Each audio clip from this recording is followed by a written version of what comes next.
আমাদের এই ভিডিওর মূল আলোচ্য বিষয় হল আল্লাহু শব্দের গঠন বিশ্লেষণ করা নিয়ে। কিন্তু যেহেতু আল্লাহু শব্দটি ইলাহুন শব্দ থেকে তৈরি হয়েছে, সেহেতু আমরা প্রথমে ইলাহুন শব্দটি সম্পর্কে জানব, তারপর আল্লাহু ও অতঃপর আল্লাহুম্মা সম্পর্কে জানব। এখন আমরা ইলাহুন শব্দের বিশ্লেষণটি দেখব।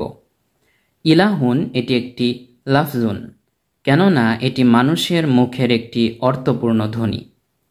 ইলাহুন এটি একটি কালিমাতুন, কেননা এই লফজটি বিযুক্ত অর্থ প্রকাশ করে এবং বিভক্ত হলে অর্থহীন হয়ে পড়বে। ইলাহুন এটি একটি ইসমুন, কেননা এই কালিমাটি নিজের অর্থ প্রকাশের ক্ষেত্রে স্বনির্ভর এবং তিন কালের কোনো কাল প্রকাশ করে না। ইলাহুন এটি মু'রবুন, কেননা এই কালিমাটি তার শেষে পরিবর্তন গ্রহণ করে। এর মাদ্দা হচ্ছে হামজা, লাম, হা। মাসদার হচ্ছে আল ইলাহাতু, আল উলুহাতু, আল উলুহিয়াতু। বাব হচ্ছে ফাতাহা ইয়াফতাহু। সরফুন সগীরুন হচ্ছে আলাহা ইয়ালাহু, ইলাহাতান, উলুহাতান, উলুহিয়াতান, ইলাহ লা তাআলা। মাজদারের অর্থ হচ্ছে ইবাদত করা, পূজা করা, উপাসনা করা ইত্যাদি। যেহেতু ইলাহুন শব্দটি আল ইলাহাতু, আল উলুহাতু, আল উলুহিয়াতু এই মাজদারগুলো থেকে নির্গত হয়েছে, সেহেতু ইলাহুন শব্দটি মুশতাক্কুন। যে শব্দ মাজদার থেকে নির্গত হয় সেটা মুশতাক্কুন, অর্থাৎ ইলাহুন মুশতাক্কুন। ইলাহুনের অর্থ হচ্ছে যার ইবাদত করা হয় তাকে ইলাহুন বলা হয়, অর্থাৎ উপাস্য মা'বুদ। ইলাহুন শব্দটি মা'লুহুনের অর্থ দিচ্ছে তথা মাফউলের অর্থ দিচ্ছে, মানে কর্মকারক বা অবজেক্টের অর্থ দিচ্ছে। ইলাহুনের সিগা হচ্ছে ওয়াহিদুন, মুযাক্কারুন, নাকিরাতুন। ওয়াহিদুন, কেননা এই ইসিমটি একটি মাত্র বস্তু বা ব্যক্তি বা সত্তাকে বোঝাচ্ছে। তারপর ইলাহুন মুযাক্কারুন, কেননা এই ইসিমটি মুআন্নাসের আলামত থেকে মুক্ত। ইলাহুন নাকিরাতুন, কেননা এই কালিমাটির শেষে তানবিন রয়েছে, যা নাকেরা হওয়ার আলামত। তো এই হচ্ছে ইলাহুন, যেটা কিনা মুযাক্কার। তো এটার মুআন্নাস কি হবে? ইলাহুনের মুআন্নাস হচ্ছে ইলাহাতুন, মুশরিকদের একটি স্ত্রী দেবতা বা একটি দেবী। তো মুযাক্কার আর মুআন্নাস, মুযাক্কার আর মুআন্নাস দেখলাম ইলাহুন, ইলাহাতুন, এটা হচ্ছে এক বচন। তো এর দ্বিবচন মুসান্না কি হবে? ইলাহানি, ইলাহাতানি। অর্থ হচ্ছে মুশরিকদের দুইটি দেব, দুইটি দেবী। বহু বচন হবে আলিহাতুন, ইলাহাতুন, মুশরিকদের কয়েকটি দেব বা কয়েকটি দেবী। এবার আমরা যদি এই ইলাহুনের মারেফাটা দেখি, আলিফ লাম যুক্ত মারেফা, তাহলে আল ইলাহু অর্থ হচ্ছে মুশরিকদের দেবতাটি, আর মুআন্নাসটা হবে হচ্ছে আল ইলাহাতু, মুশরিকদের দেবীটি। দ্বিবচন আল ইলাহানি, অর্থ হচ্ছে মুশরিকদের দেবতা দুটি। আল ইলাহাতানি, মুশরিকদের দেবী দুটি। বহু বচন হচ্ছে আল আলিহাতু, মুশরিকদের দেবতাগুলো। আল ইলাহাতু, মুশরিকদের দেবীগুলো। এই ইলাহুন শব্দটির সামনে আলিফ লাম বসালে এর মারেফা আল ইলাহু হয়। আর এই আল ইলাহু শব্দটি সকল ধরনের উপাস্যের ক্ষেত্রে ব্যবহৃত হয়। যেমন মুশরিকরা পাথরের উপাসনা করে, তাই মুশরিকদের পাথরও একটি উপাস্য, অর্থাৎ পাথরও একটি ইলাহ, কেননা যার বা যেটার ইবাদত করা হয় সেটাই ইলাহ হয়ে যায়। সুতরাং মুশরিকদের কাছে পাথরও একটি ইলাহ। আল্লাহ সুবহানাহু ওয়া তাআলা 36 নম্বর সূরা ইয়াসিনের 60 নম্বর আয়াতে শয়তানের ইবাদত, উপাসনা, পূজা, আনুগত্য করতে নিষেধ করেছেন। আল্লাহ সুবহানাহু ওয়া তাআলা বলেছেন, আলাম আ'হাদ ইলাইকুম ইয়া বানি আদম আল্লা তা'বুদুশ শাইতান ইন্নাহু লাকুম আদুউম মুবিন। হে আদমের সন্তানগণ, আমি কি তোমাদেরকে এই মর্মে নির্দেশ দেইনি যে তোমরা শয়তানের উপাসনা করবে না? নিঃসন্দেহে সে তোমাদের প্রকাশ্য শত্রু। এখানে লা তা'বুদু আইন বাদাল ইবাদত, লা তা'বুদুশ শাইতানা, তোমরা শয়তানের ইবাদত করবে না, তোমরা শয়তানের উপাসনা করবে না। আল্লাহ সুবহানাহু ওয়া তাআলার নিষেধ করার পরও যদি কোনো ব্যক্তি শয়তানের উপাসনা করে, তবে উক্ত ব্যক্তি শয়তানকে উপাস্য তথা ইলাহ হিসেবে গ্রহণ করল। আর আমরা যদি এই ইলাহকে মারিফা হিসেবে ব্যবহার করতে চাই, তবে আল ইলাহু বলবো। কিন্তু আমাদের রব মুহাম্মদ সাল্লাল্লাহু আলাইহি ওয়াসাল্লামের রব, যিনি একমাত্র ইবাদত পাওয়ার যোগ্য, যিনি একমাত্র উপাসনা পাওয়ার যোগ্য, তার জন্য আল্লাহ শব্দটি খাস ও নির্দিষ্ট। এখানে আল ইলাহু থেকে এর মূল বর্ণ হামজা লাম হার, হামজাটি পড়ে গিয়েছে। আল্লাহ সুবহানাহু ওয়া তাআলা যেমন ভাবে সকল ধরনের অংশীদারিত্ব থেকে পবিত্র, ঠিক তেমনি তার নামও শুধুমাত্র তারই জন্য খাস ও নির্দিষ্ট। এই হচ্ছে ইলাহুন। এখানে তানবিন রয়েছে। তো আমরা জানি যে নুন সাকিনকে তানবিন বলে। তো এখানে সেই নুন সাকিন দিয়ে দেখানো হয়েছে। তো প্রথম ধাপ, ইলাহুন তথা সবুজ রঙের শব্দটিতে 2 পেশ আকারে লিখিত তানবিন রয়েছে। এই হচ্ছে সবুজ রঙের শব্দ। এই শব্দটিতে 2 পেশ আকারে, এই হচ্ছে 2 পেশ আকারে তানবিন রয়েছে। যেহেতু নুন সাকিনকে তানবিন বলা হয়, সেহেতু লাল রঙের শব্দে সেই নুন সাকিনকে ভেঙে দেখানো হয়েছে। এখানে সেই নুন সাকিনটা দেখানো হয়েছে। দ্বিতীয় ধাপ, লাল রঙের ইলাহুন শব্দটিকে আলিফ লাম যোগে নির্দিষ্ট করার লক্ষ্যে তার সামনে আলিফ লাম বসানো হয়েছে। এই হচ্ছে ইলাহুন, যেটা আমরা এখানে দেখেছি। এই ইলাহুনের সামনে আলিফ লাম বসানো হয়েছে কেন? নির্দিষ্ট করার লক্ষ্যে। এই হচ্ছে আল ইলাহুন। তৃতীয় ধাপ, যখন কোনো শব্দের সামনে আলিফ লাম বসে, তখন সেই শব্দের তানবিন তথা নুন সাকিন পড়ে যায়।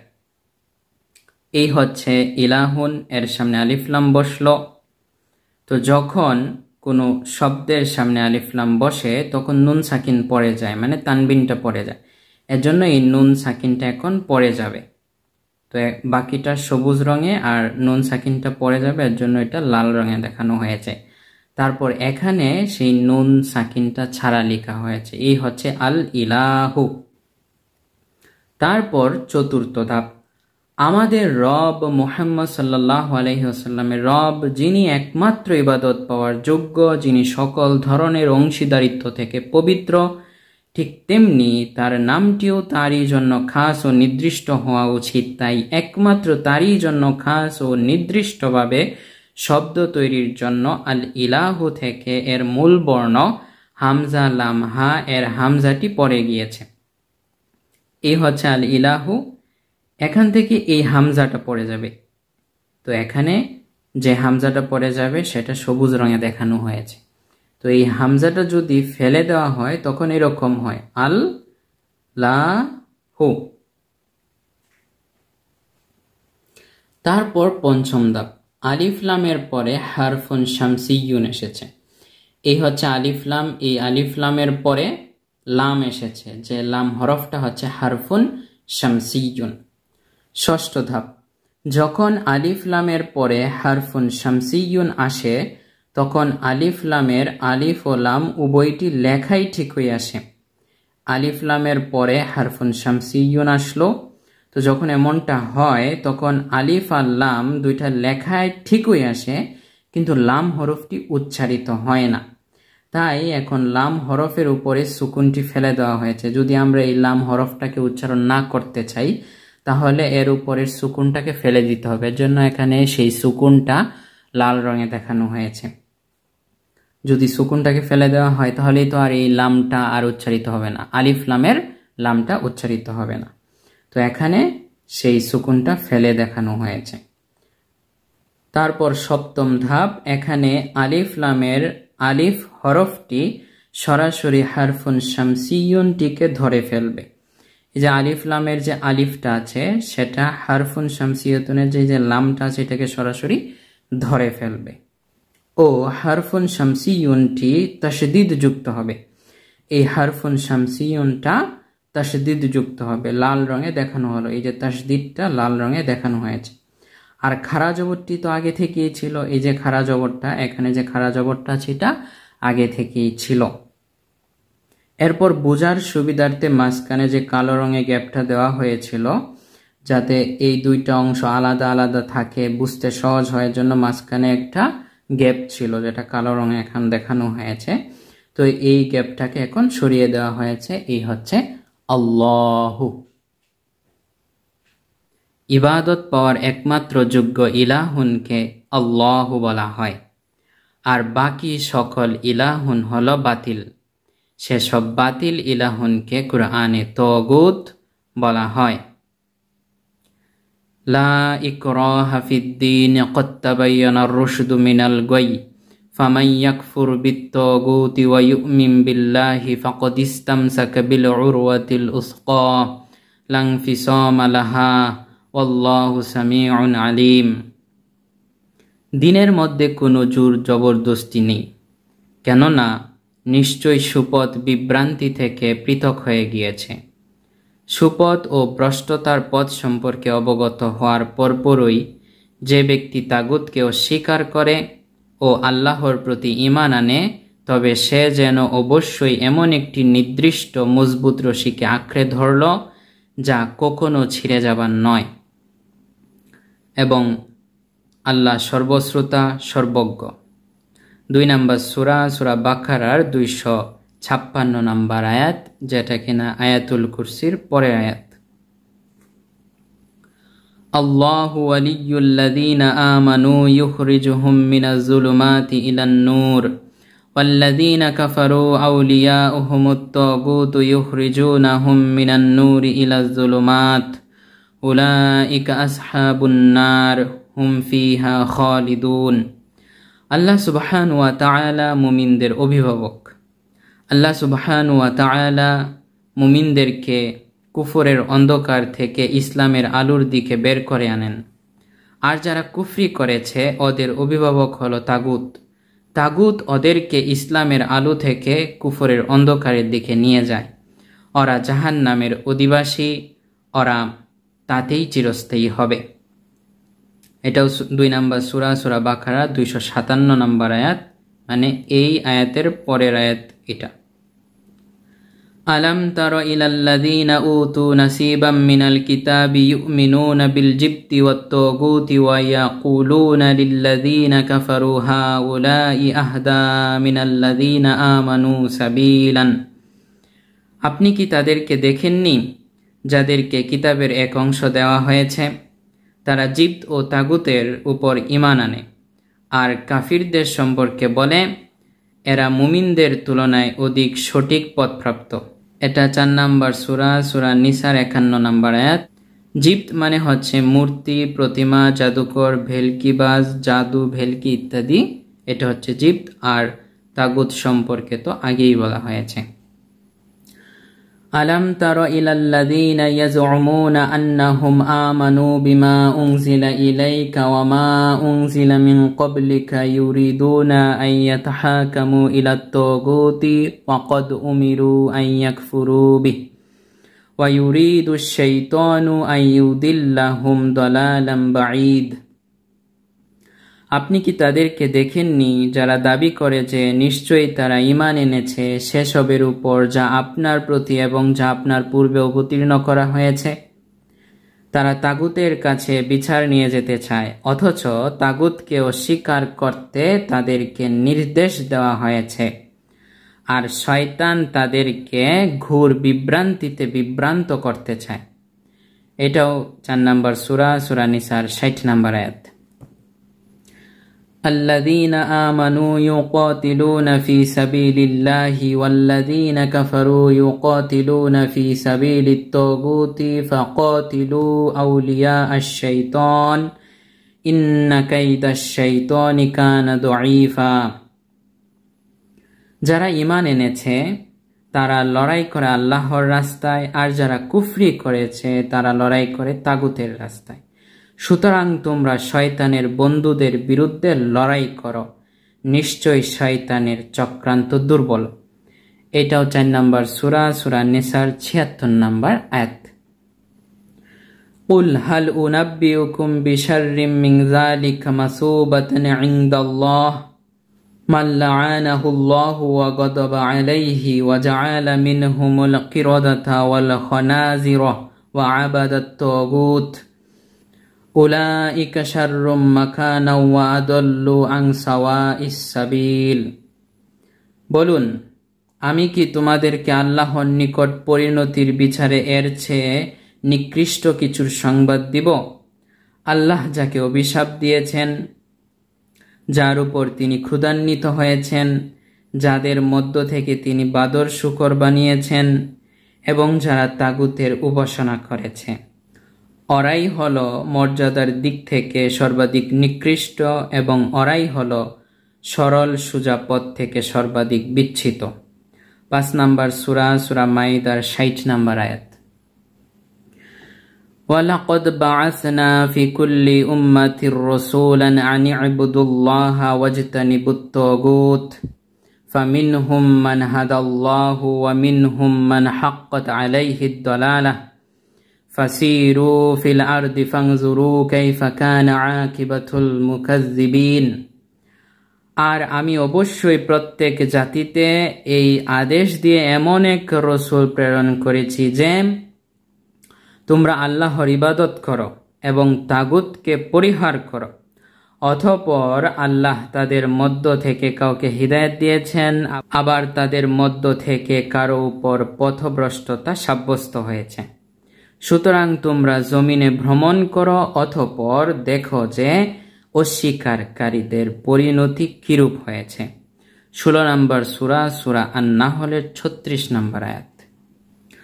والذين اجتنبوا الطاغوت أن يعبدوها وأنابوا إلى الله لهم البشرى فبشر عبادي।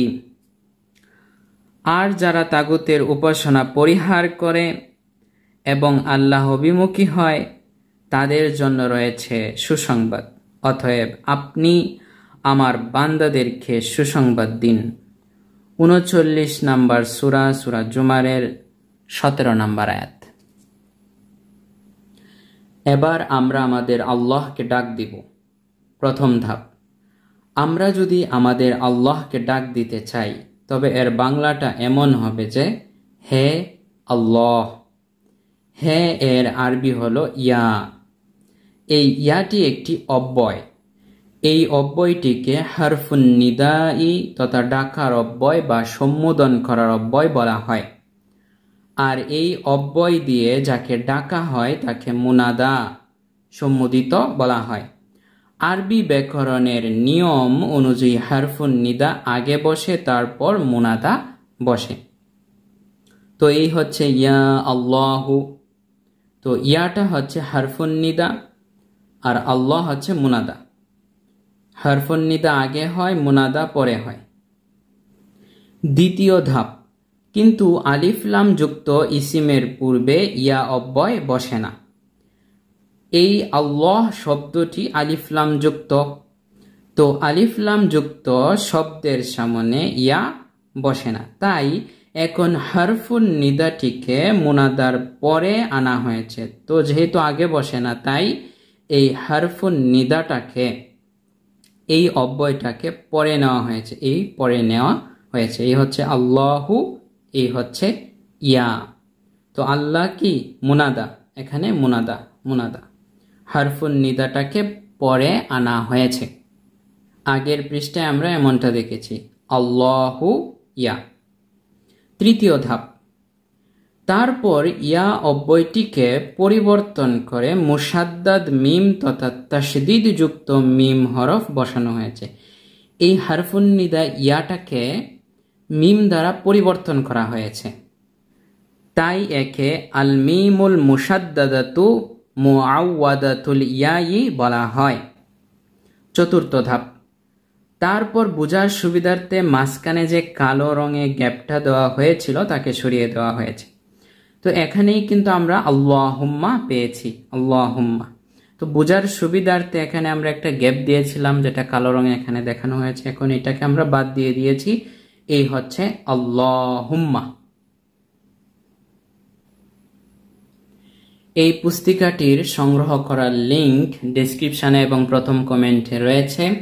আর যারা কুরবানি ঈদের আগে সালাতের সাথে সম্পর্কিত তারকিব ও অনুবাদ নামক বইটি অর্ডার করবেন, তাদের জন্য এই পুস্তিকাটি ফ্রি থাকবে ইনশাআল্লাহ।